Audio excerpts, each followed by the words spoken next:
Le 2 octobre, l'Opus Dei fête ses 80 ans. C'est une institution qui est peu connue ou mal connue dans l'Église ou mal aimée. Je crois que il faut effectivement se demander quelles sont les raisons. Il y en aurait certainement pas mal. Moi, j'en vois une qui est assez simple. C'est que la vocation à l'Opus Dei, ça se voit pas. Vous voyez, un prêtre, ça se voit, je suis en clergyman. Un religieux, il porte une croix, il a un habit, on le voit. Mais un laïc, un médecin, un plombier, un enseignant, ça se voit pas.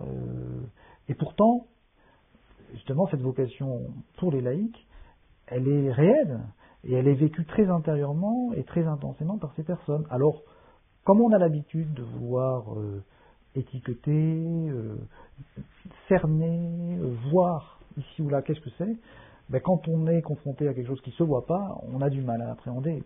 Peut-être que c'est une des raisons. Nous essayons, tous les membres de l'Opus Dei, chercher Dieu au milieu du monde, dans la rue, dans le travail, dans la famille, dans le sport, dans les loisirs, dans les relations sociales. Chercher Dieu, trouver Dieu, donner la charité, l'amour au prochain.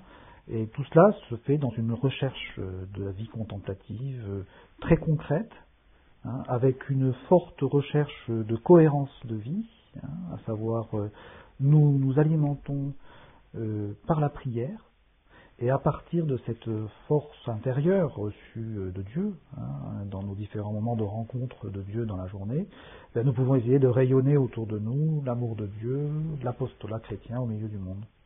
Je pense qu'il y a un autre trait tout à fait intéressant dans l'esprit de l'Opus Dei, c'est cet esprit de responsabilité des laïcs aujourd'hui. Les laïcs ne sont pas pilotés par une hiérarchie qui serait là en train de leur dire ce qu'il faut faire. Ils reçoivent une grande formation, ils s'alimentent de leur vie de prière, et à titre personnel, avec une responsabilité et un sens de la liberté que nous favorisons beaucoup dans les formations qui sont données à l'Opus Dei, les gens vivent leur vocation de manière adulte, responsable et libre. Et ça, c'est quelque chose de formidable et de tout à fait moderne aujourd'hui.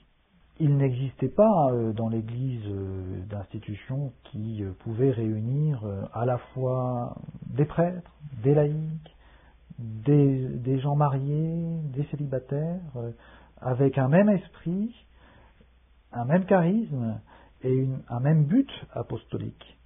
De ce point de vue-là, l'Opus Dei est révolutionnaire, et je ne sais pas s'il existe dans l'Église aujourd'hui une institution semblable, où sur le même plan,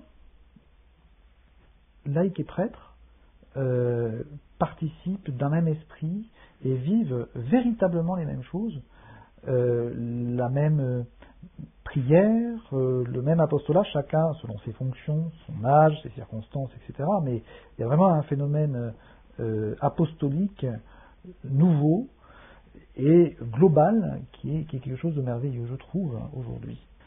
On peut dire que Saint José Maria était un instrument de Dieu pour créer une institution nouvelle.